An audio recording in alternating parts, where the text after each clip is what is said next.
შაბათი გავიდა თუ არა, მარიამ მაგდალელმა, მარიამ იაკობისამ და სალომემ იყიდეს სურნელებანი, რომ მისულიყვნენ და ეცხოთ მისთვის. შვიდეულის პირველ დღეს დილაადრიანად მივიდნენ სამარხთან მზის ამოსვლისას. ერთმანეთში ამბობდნენ: ვინ გადაგვიგორებს ლოტს სამარხის კარიდან? გაიხედეს და დაინახეს, რომ ლოდი გადაგორებულია. ძალიან დიდი კი იყო.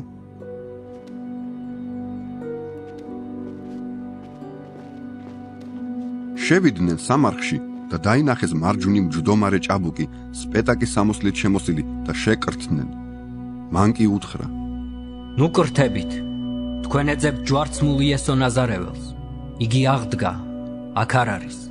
აჰა, ადგილი, სადაც ის დაასვენეს. მაგრამ წადით, უთხარით მის მოწაფეებს და პეტრეს. აჰა, წინ მიგიძღვით იგი გალილეისკენ.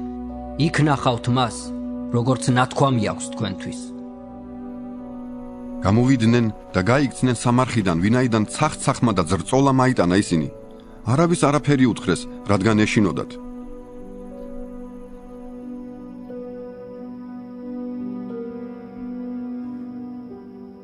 შვიდეულის პირველ დღეს ადრე აღმდგარი პირველად ეჩვენა მარიამ მაგდალელს, რომლისგანაც 7 ეშმაკი განდევნა.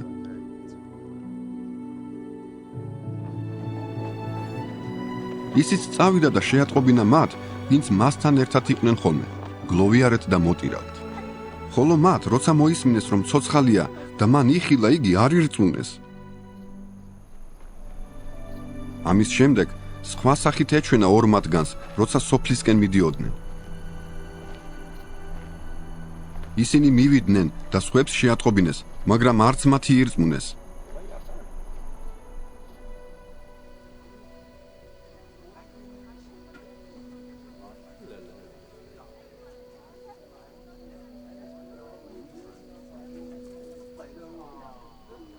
მოგვიანებით ეჩვენა იმ 11-ს ინახათ მსხდართ და უსაყვედურა ურწმუნოება და გულქვაობა, ვინაიდან არ ირწმუნეს მათგან, ვინც აღმდგარი იხილა იგი.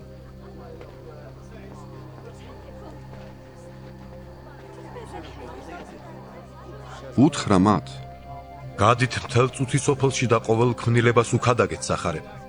ვინც ირწმუნებს და მოინათლება, გადარჩება, ხოლო ვინც არ ირწმუნებს, ჟავრდადებული იქნება. მორწმუნეებს კი თან ახლდებათ ასეთი ნიშნები: ჩემი სახელით ეშმაკებს განდევნიან, ახალი ენებით ილაპარაკებენ. გველებს აიყვანენ და თუნდაც რაიმე სასიკვდილო შესვან არ ავნებთ. ავადმყოფებს ხელებს დაასხამენ და განიკურნებიან ისინი. ასე, მათთან საუბრის შემდეგ, უფალი იესო ამაღლდა ზეცად და დაჯდა ღვთის მარჯვნივ.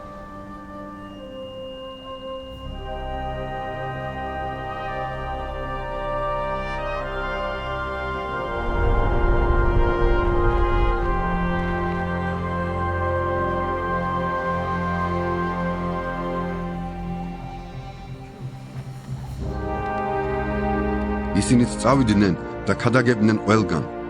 უფალი შეეწეოდა მათ და განამტკიცებდა სიტყვას თანამდევი ნიშნებით. ამინ.